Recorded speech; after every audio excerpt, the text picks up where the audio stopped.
trouxe ao meu coração essa mensagem breve, que não estava no protocolo, mas eu creio que vai falar ao coração de alguém conforme a vontade de Deus. Ela está lá em Lucas capítulo 14. Lucas capítulo 14, versículo 15, a partir do versículo 15.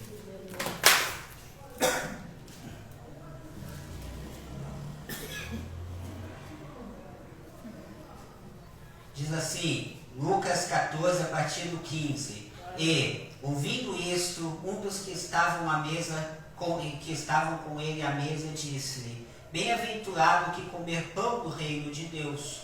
Porém ele lhe disse: Um certo homem fez uma grande ceia e convidou a muitos. E à hora da ceia mandou o seu servo dizer aos convidados: Vinde, que já tudo está preparado.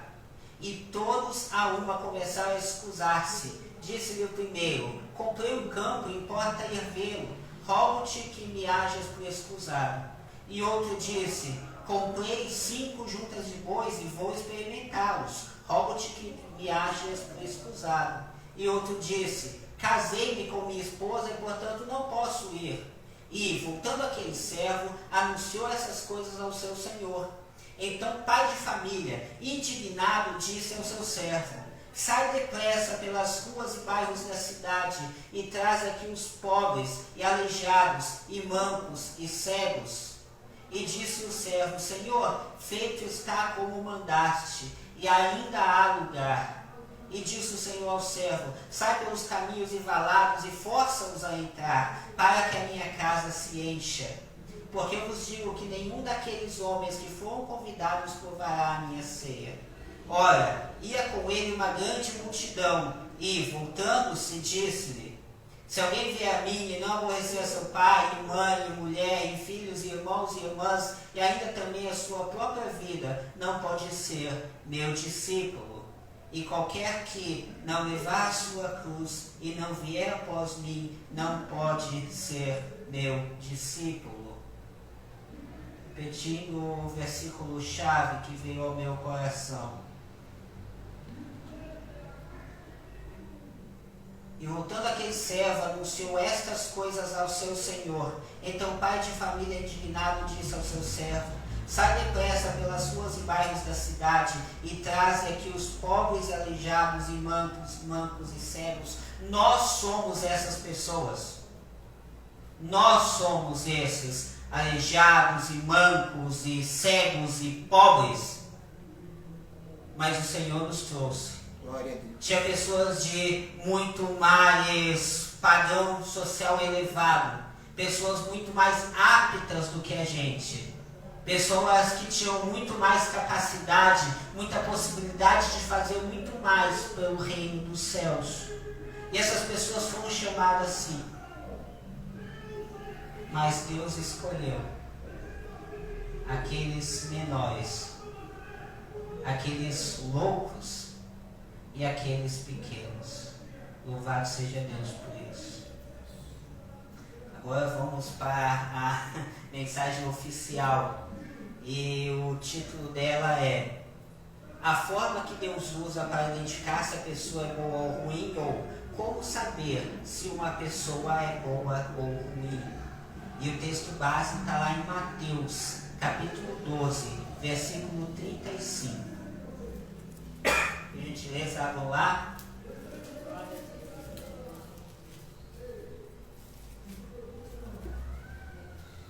Mateus 12, 35. Diz assim: O homem bom tira boas coisas do bom tesouro do seu coração. E o homem mau, do mau tesouro, tira coisas más. Desculpa. Deus falou comigo. E Deus mandou dizer para essa pessoa: o seu louvor foi aceito. o seu louvor foi aceito diante de Deus.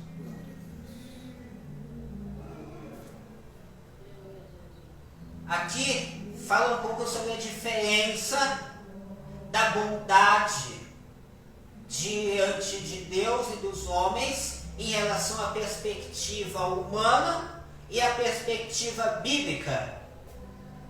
Aqui o contexto é que os fariseus, que eram considerados como pessoas muito boas, eles começam a blasfemar contra o Espírito Santo e a falar que Jesus expulsava demônios pelo poder de demônios. E aí ele começa a falar da hipocrisia daqueles fariseus. E daí ele começa a determinar como uma pessoa é verdadeiramente boa.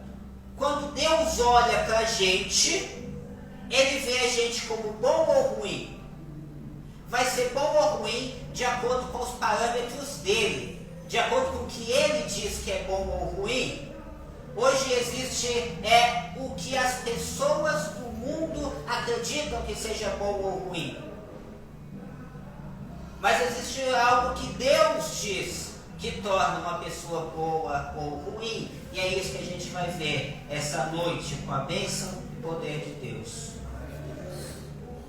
Primeiramente, diante de Deus. Como Deus enxerga alguém como bom diante de Deus? E a base para isso está lá em Romanos capítulo 3, versículo 12.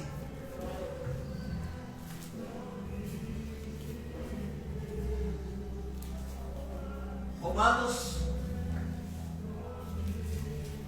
capítulo 3, versículo 12. Todos se extraviaram e juntamente se fizeram inúteis. Não há quem faça o bem, não há nem um só. Todos juntamente se fizeram inúteis. Isso é uma definição cruel em relação à bondade do ser humano. Aqui esclarece de uma forma muito clara sobre a nossa bondade em nós mesmos. Aqui diz que não há ninguém que entenda, não há ninguém que busque a Deus, não há ninguém que faça o bem, todos se extraviaram e juntamente se fizeram inúteis. E eu não sei se eu já disse isso, mas quando eu penso nessa passagem, eu imagino alguém recolhendo um lixo, alguém varrendo um lixo e fazendo um monte. E aqui Deus está dizendo que quando olhou para a população na sua situação de pecaminosidade, Ele pegou uma vassoura e fez um monte de inutilidade. E essa situação que a gente está em relação à nossa bondade diante de Deus. Mas se essa situação da nossa bondade, o que nos resta? A própria bondade de Deus. E o desafio é que a bondade de Deus se manifeste por meio das nossas vidas para as pessoas. As pessoas estão acostumadas com um outro padrão de bondade. Mas a gente é mensageiro de um padrão de bondade espiritual. Um padrão de bondade celestial. E o desafio é que cada um dos crentes sigam esse padrão. E é esse padrão que está dizendo aqui em Mateus 12:35. Mas antes, imagina que tem um copo de água envenenado. Eu gosto desse exemplo. Tem um copo de água envenenado. Você está com um copo de água envenenada na mão. E aí você vê alguém com muita sede. E seu coração dói por ajudar aquela pessoa a matar a sua sede. Você tem água na mão. E a pergunta é, essa água, ela mata a sede da outra pessoa? Por que que não mata? porque a nossa bondade está contaminada pelo nosso pecado. Mas hoje a gente vai falar sobre a bondade de Deus, que é uma bondade pura. Uma bondade que só é capaz de praticar aquele que verdadeiramente se converteu a Cristo.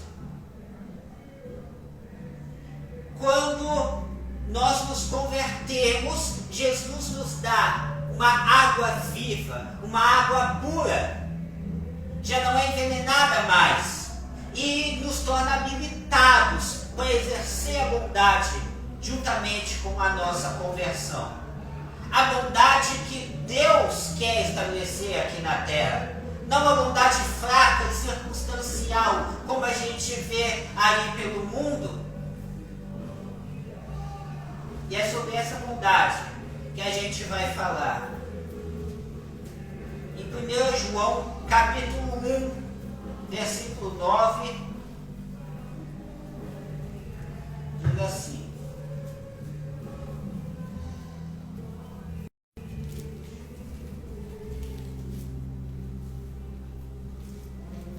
se confessarmos os nossos pecados, Ele é fiel e justo para nos perdoar os pecados e nos purificar de toda a injustiça.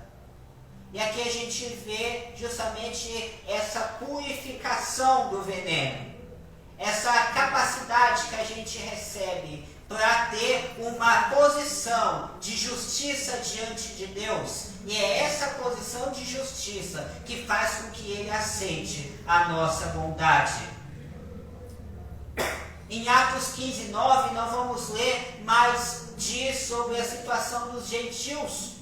E nós somos os gentios. Diz a situação dos gentios em relação à conversão e ao recebimento do Espírito Santo. E daí é dito sobre nós, os gentios, que Deus purificou os nossos corações pela fé.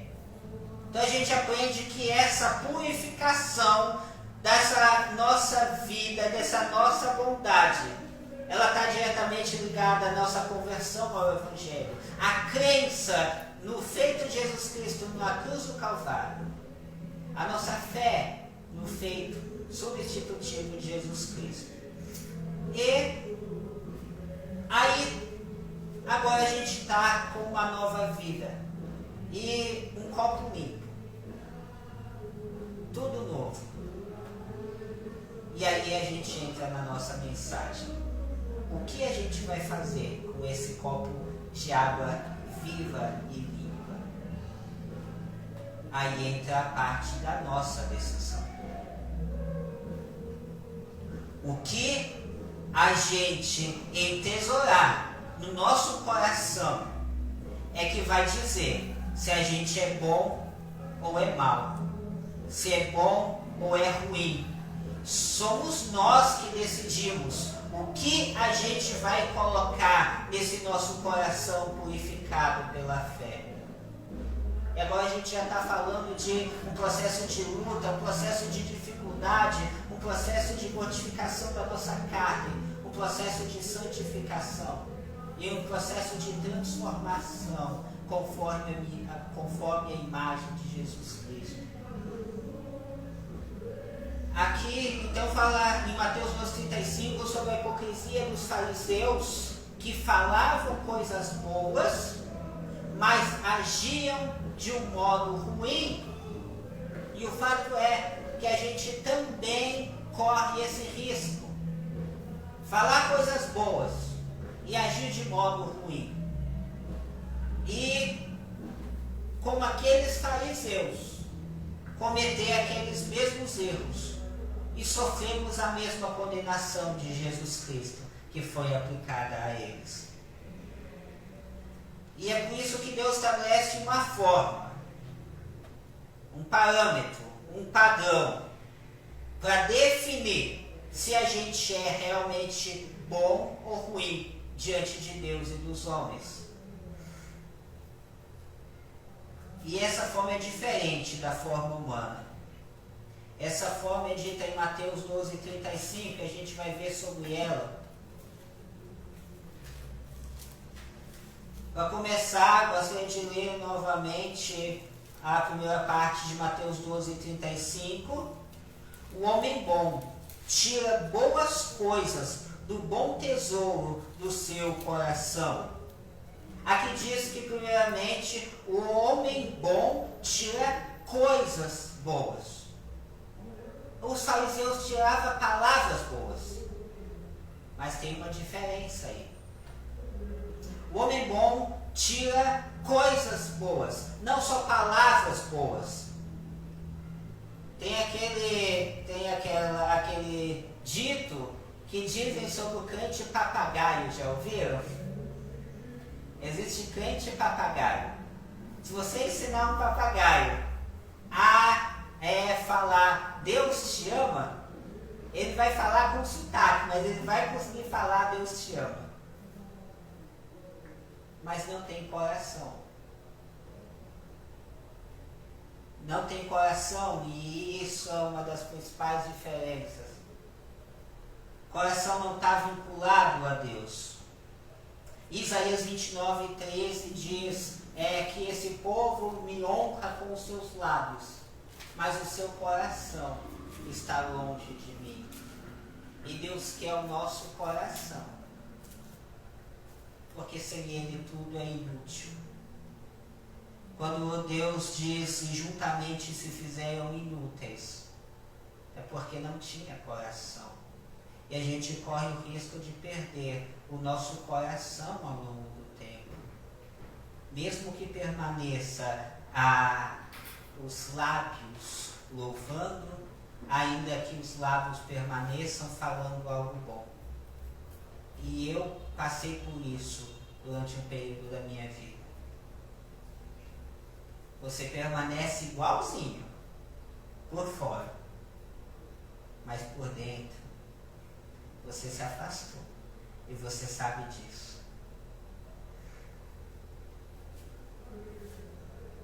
Israel era crente papagaio, com palavras boas e boa conduta social, mas o coração estava longe de Deus. E uma pessoa boa perante a sociedade, mesmo que louve a Deus, se tiver o coração longe de Deus, ela é uma pessoa má. Então, quando a gente olha para alguém e pensa, nossa, essa pessoa é tão boazinha, e daí até tem gente que fala, né, nossa, Deus é injusto, essa pessoa está sofrendo tanto, ela é tão boazinha. Mas quando Deus está olhando lá no céu, Deus só vê maldade. E a gente tem que aprender a olhar com a mesma perspectiva que Deus tem. Uma pessoa boa perante a sociedade, boazinha, que louva a Deus, que prega, mas que tem o coração longe. Agora a gente está falando de crente também. Isso muda a nossa perspectiva em relação ao cristianismo que a gente vê por aí. Segundo, o homem bom tira coisas do bom tesouro do seu coração. Em Mateus 13:52 é citado um exemplo bem semelhante.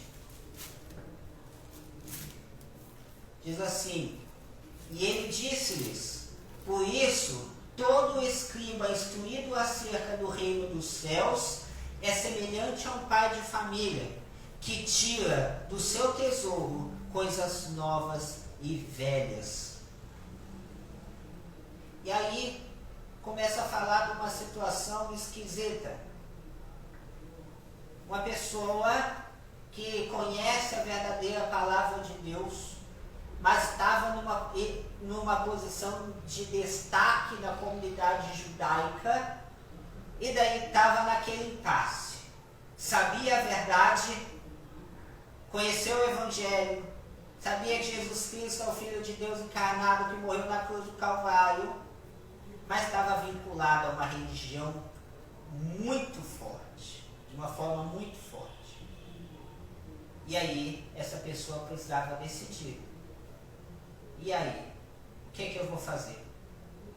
Eu vou permanecer na comunidade judaica, onde eu tenho grande autoridade, poder e influência, ou eu vou abraçar a fé no Evangelho e publicar para o mundo que agora eu sou filho de Deus e que antes eu não era. Mas aí essa pessoa, ela resolve criar um jeitinho.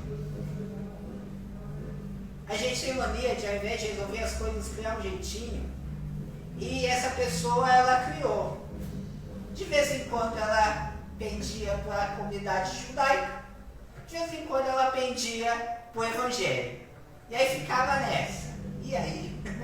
Será que eu falo o que eu sei que é certo? Ou o que as pessoas estão esperando que eu fale que é certo? E falando sobre esses tesouros novos e velhos, a gente corre risco de fazer isso também. E isso ajuda a definir se a gente é uma pessoa boa ou ruim.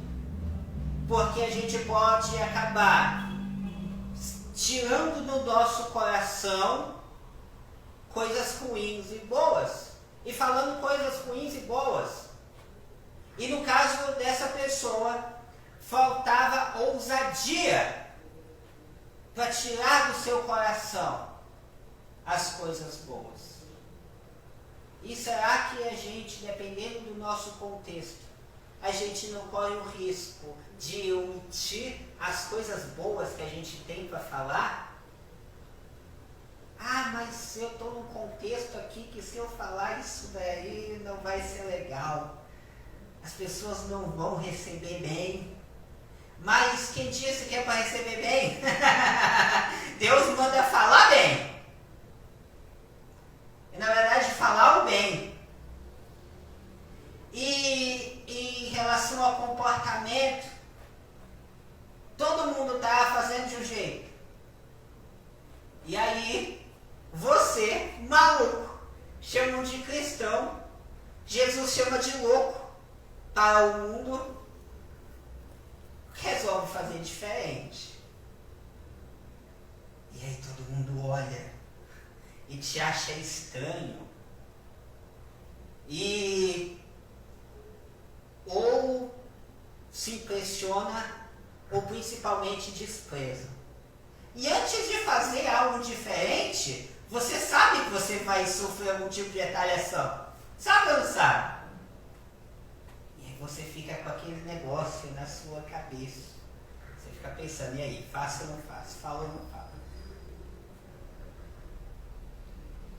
Falta ousadia, muitas vezes, para a gente tirar o que é bom do nosso coração e publicar para o mundo. E isso faz diferença.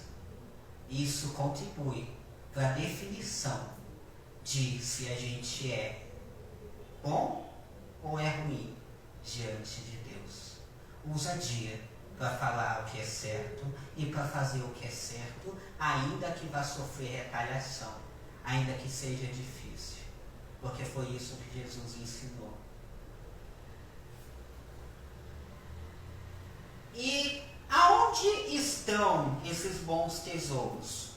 A gente está falando de tesouro bom sendo tirado do coração, mas aonde estão esses tesouros e o que são esses tesouros? Isso está aqui em Colossenses capítulo 2, do versículo 1 ao 3.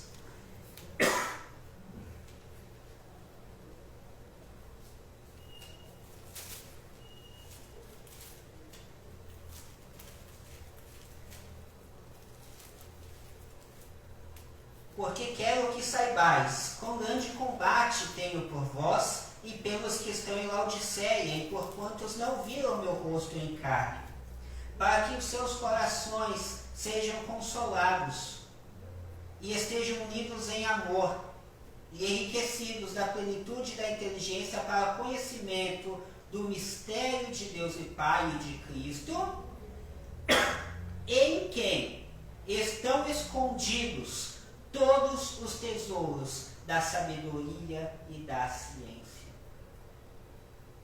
Aqui começa a dizer que, na verdade, a gente é um conjunto de pessoas sem conhecimento, sem discernimento, muitas vezes. gente que não sabe o que fazer nem como, gente que se vê diante de muitas situações e se vê sem saída, porque não tem em si o que deve ser feito e como deve ser feito. E aqui fala sobre pessoas que precisam ser consoladas e unidas, algumas necessidades que precisam ser supridas e o desejo que aqui é demonstrado para que elas alcancem, sejam enriquecidas da plenitude da inteligência,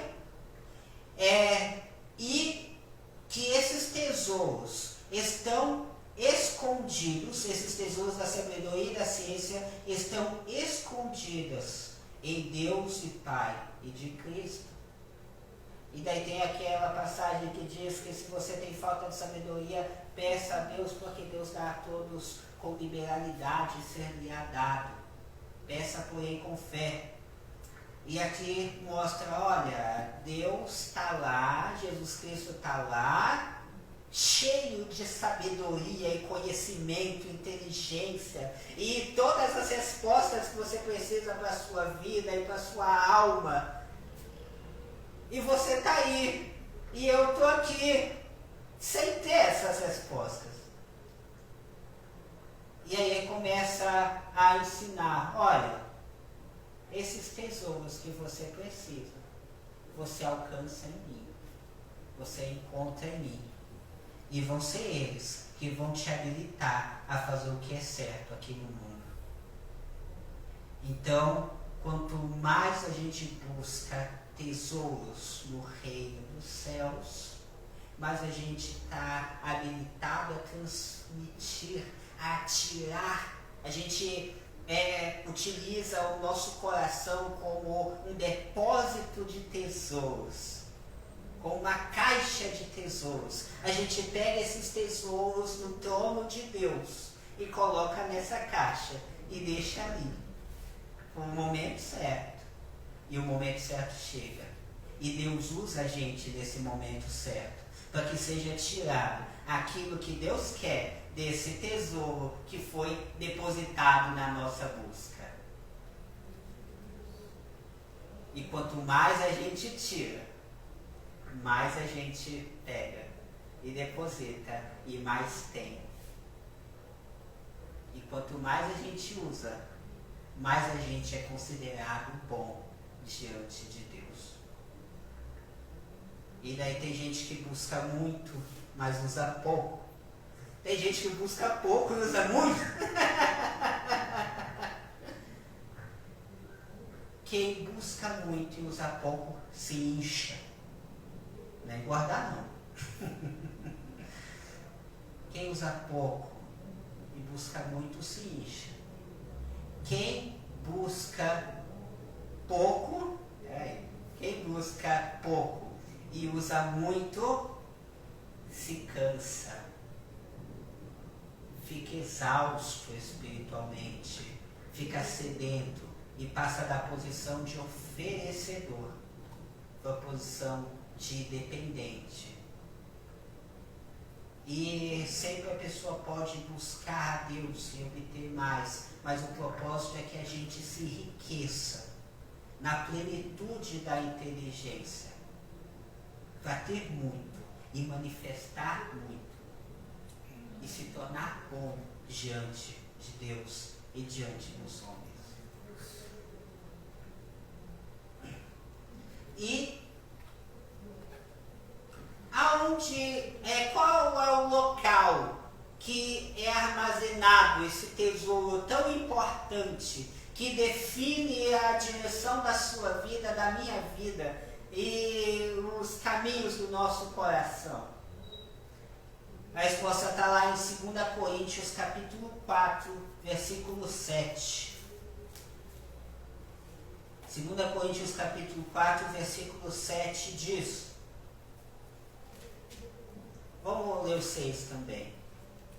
Porque Deus, que disse que das trevas resplandecesse a luz, é quem resplandeceu em nossos corações, para a iluminação do conhecimento da glória de Deus na face de Jesus Cristo. Temos, porém, este tesouro em vasos de barro, para que a excelência do poder seja de Deus e não de nós. A gente falou de um tesouro de alto valor, que a gente busca diretamente do trono do Pai. E agora a gente começa a falar sobre o armazenamento. E às vezes um bom produto estraga por causa do armazenamento. Aqui fala que é armazenado em vasos de barro. Um vaso de barro tem uma característica muito importante. Dependendo das situações, ele é um ótimo recipiente de armazenamento. Em outras condições, não. Isso depende altamente de como você armazena ele. O que está em volta?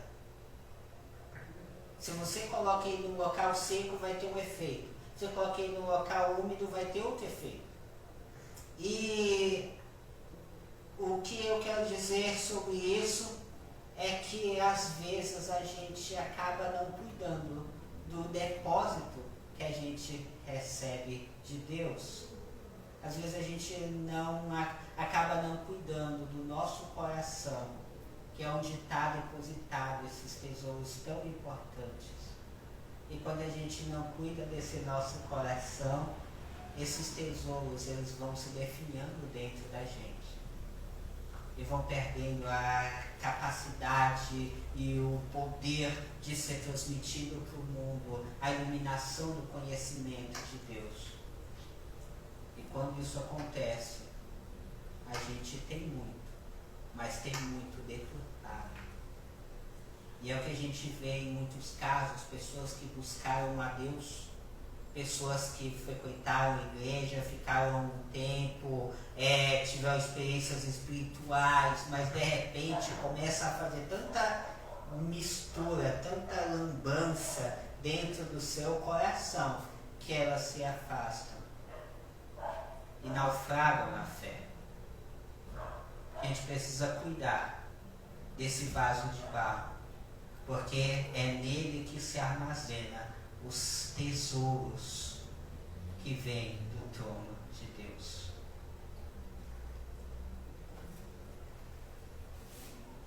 E tem aquele ditado popular: diga-me com quem tu andas, eu lhe digo quem tu és. Em Mateus 6:21 diz que onde está o seu tesouro, aí está também o seu coração. E essa frase não é minha, mas diz, a frase deveria ser assim: diga-me onde está entesourado o teu coração e te direi quem tu és. Ele está falando do local do cuidado que a gente tem com esse local de armazenamento dos tesouros espirituais. E o que fica o que a gente vai guardar no nosso coração, primeiramente. O quanto do bem que a gente recebe na nossa busca a Deus, a gente vai tirar do nosso coração com ousadia para provocar impacto no mundo. O quanto a gente vai buscar esses tesouros que estão escondidos no reino dos céus. E qual o nível de cuidado que a gente tem em relação ao nosso coração? A mensagem não acabou, mas poderia acabar. Esse é o foco, que a gente cuide do nosso coração, porque nele é o local que se armazena os tesouros dos céus, e busque os tesouros no reino dos céus, para que possa ser utilizados por meio de nós para impacto da humanidade, glorificação a Deus. A gente vai para a parte prática. eu gostaria de trazer duas pessoas.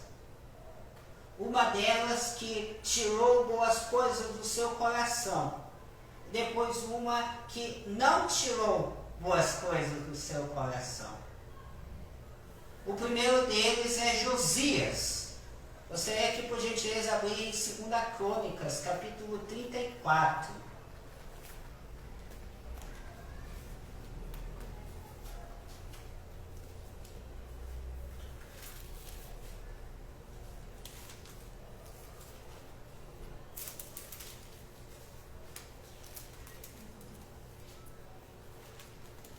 Segunda Crônicas, capítulo 34, do versículo 1 até o versículo 4.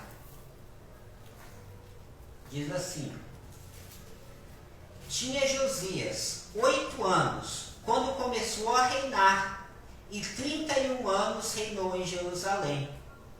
Ele fez o que era reto aos olhos do Senhor, e andou nos caminhos de Davi seu pai, sem se desviar deles, nem para a direita, nem para a esquerda.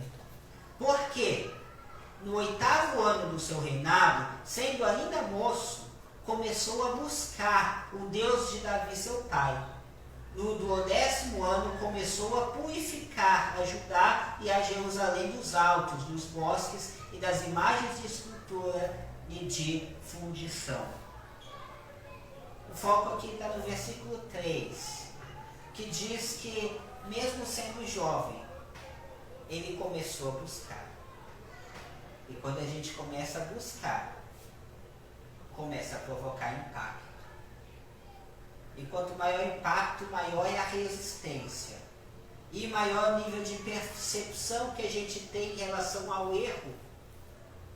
Quanto mais os nossos olhos são abertos, mais a gente percebe o que está de errado na nossa vida. Mais a gente percebe a nossa maldade. Mais a gente percebe que está tirando coisas más do nosso coração.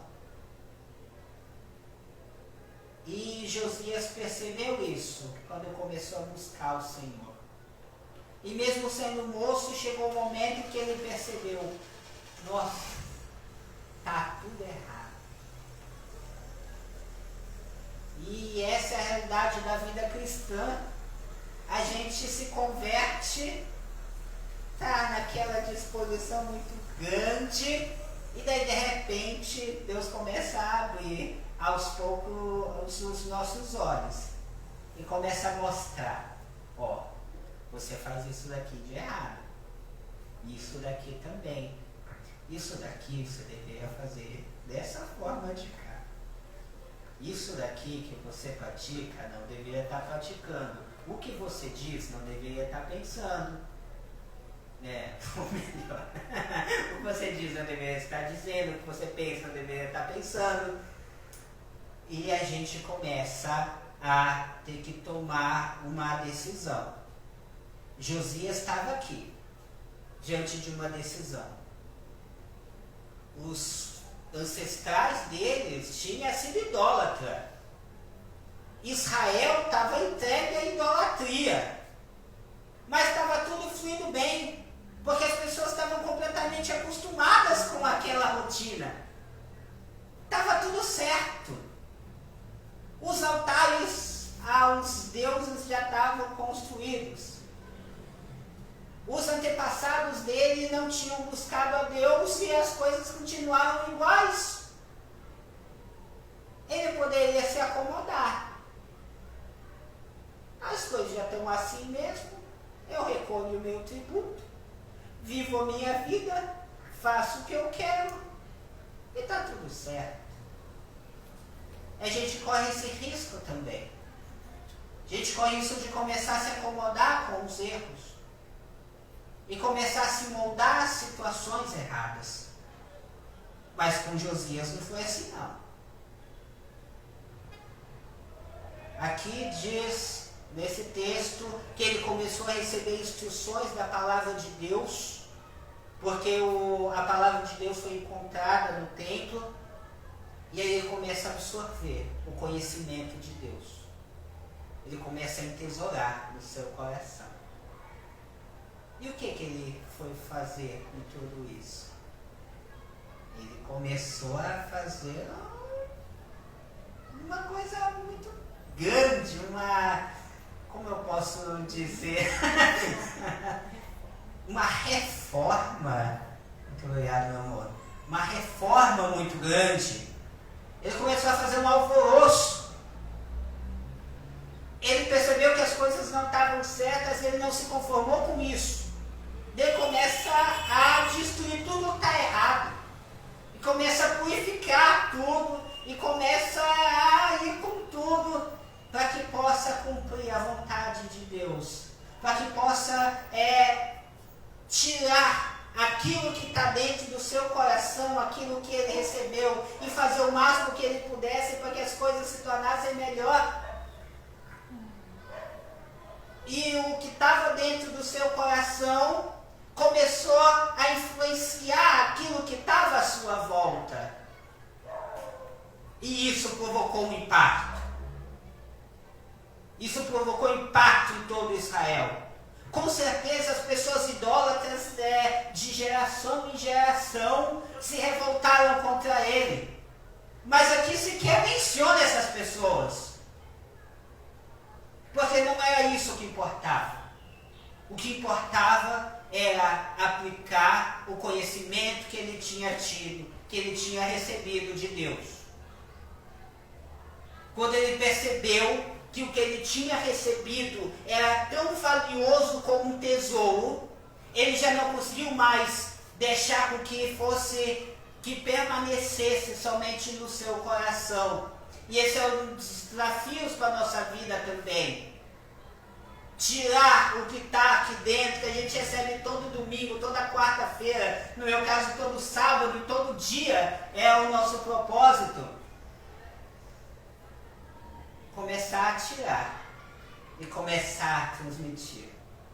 E isso provoca um impacto que demonstra que você é uma pessoa boa.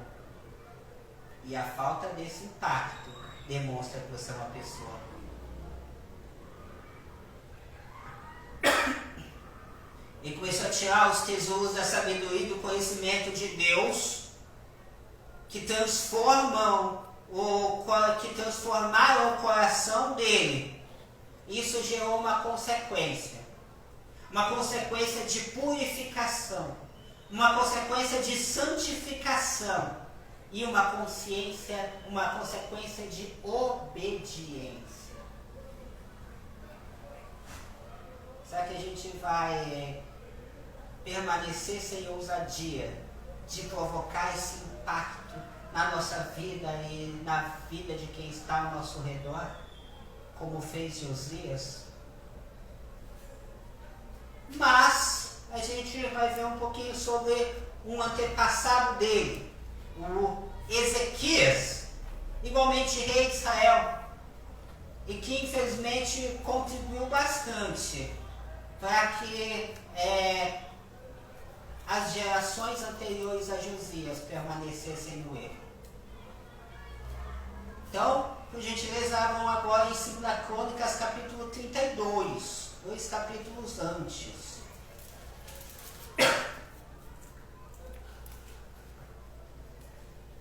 Segunda Crônicas, capítulo 32,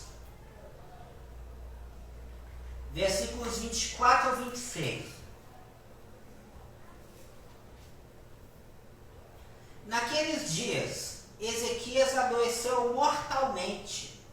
Ele orou ao Senhor, o qual lhe falou, ele deu um sinal. Mas não correspondeu Ezequias ao benefício que lhe fora feito, porque o seu coração se exaltou. Por isso veio grande ira sobre ele, sobre Judá e Jerusalém. Ezequias, porém, se humilhou pela soberba do seu coração, ele e os habitantes de Jerusalém, e a grande ira do Senhor não veio sobre eles nos dias de Ezequias. Ezequias foi uma pessoa que viveu uma vida reta diante de Deus, um crente. Veio Senaqueribe, enviado do rei da Síria, dizendo: olha, ou vocês começam a pagar um tributo gigantesco para a gente, ou vocês vão ser destruídos pelo reinado da Síria. E começa a zombar de Deus. E começa a falar, olha, Ezequias está querendo convencer vocês que esse Deus de vocês é mais forte do que os nossos deuses. Que esse Deus aí vai fazer com que vocês consigam vencer o reinado da Síria. Não acredite nesse Ezequias. Nesse momento Ezequias estava pregando a verdade.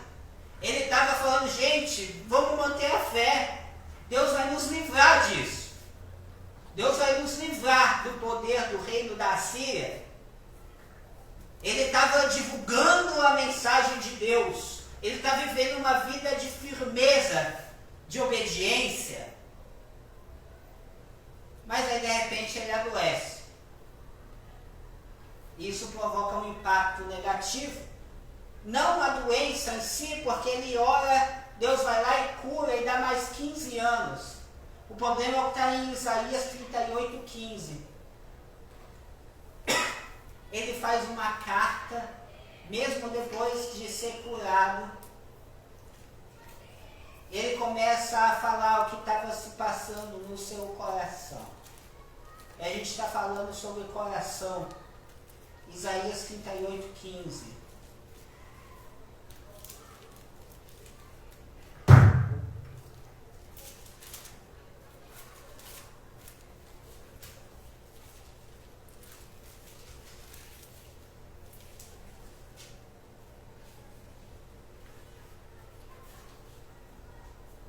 Que direi? Como me prometeu, assim o fez. Assim passarei mansamente por todos os meus anos, por causa da amargura da minha alma. Ele foi curado, mas ao invés de ele usar os 15 anos de vida que Deus tinha dado para ele, o coração dele se tornou amargo. Ele não cuidou do seu coração. Ele não cuidou do local em que era depositado esse tesouro de sabedoria, conhecimento e inteligência vindos do trono de Deus. Isso gerou consequências terrivelmente negativas. O fato de ele ter ficado com um coração ruim fez com que ele tirasse coisas más do seu mau coração. E qual foi a consequência? Ele não correspondeu ao benefício que Deus tinha dado. Ele se tornou uma pessoa ingrata, começou a fazer o que não deveria e gerou grande ira de Deus sobre si e sobre o povo. E essa é a consequência. Porque o homem bom tira boas coisas do seu bom coração, mas o homem mau tira más coisas do mau depósito do seu coração. E a gente pode ser uma dessas duas pessoas. E assim eu vou me direcionando para o fim da mensagem.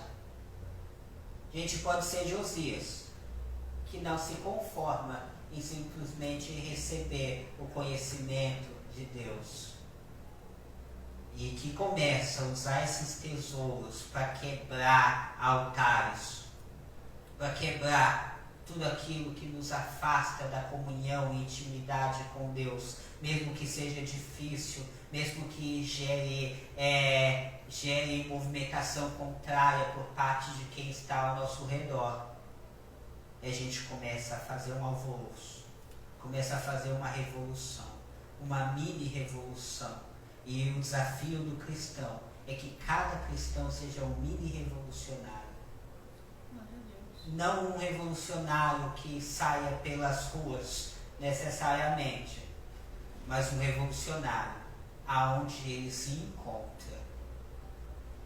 E quando a gente revoluciona o local em que a gente se encontra, é manifesto o poder de Deus para nossa volta.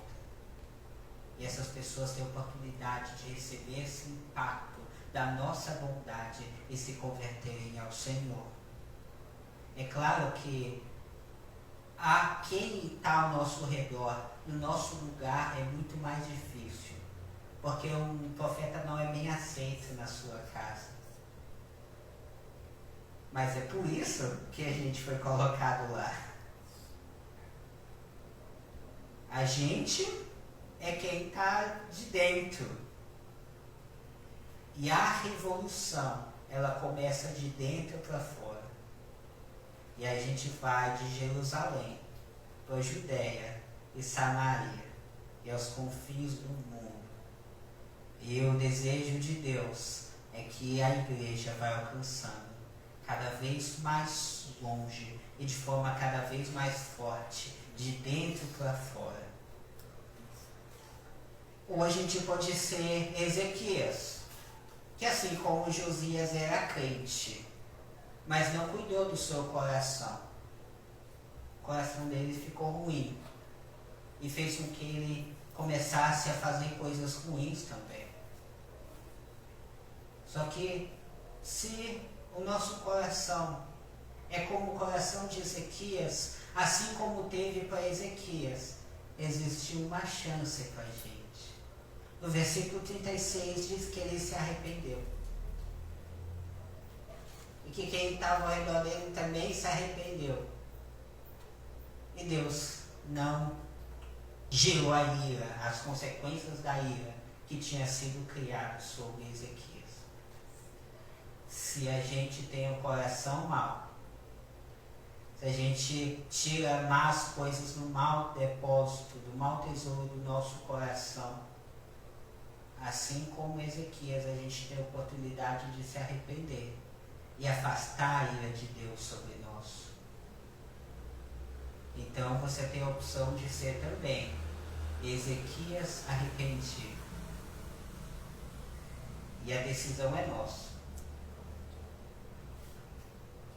Ezequias se arrependeu e foi perdoado. Algumas perguntas para reflexão. O seu coração, o meu coração, o nosso coração é bom ou é ruim? A gente tem tirado do nosso coração coisas boas, coisas ruins ou coisas boas junto com as ruins? E o que a gente vai fazer em relação a isso? A gente está tendo a ousadia necessária para tirar as coisas boas do nosso coração, mesmo que seja difícil? A gente tem buscado de forma suficiente os tesouros que estão nos céus? A gente é Josias, Ezequias ou Ezequias arrependido? Que a gente possa pensar nisso. E se a nossa resposta não for satisfatória, começar a ser agentes provocadores de impacto no nosso interior e ao nosso redor também.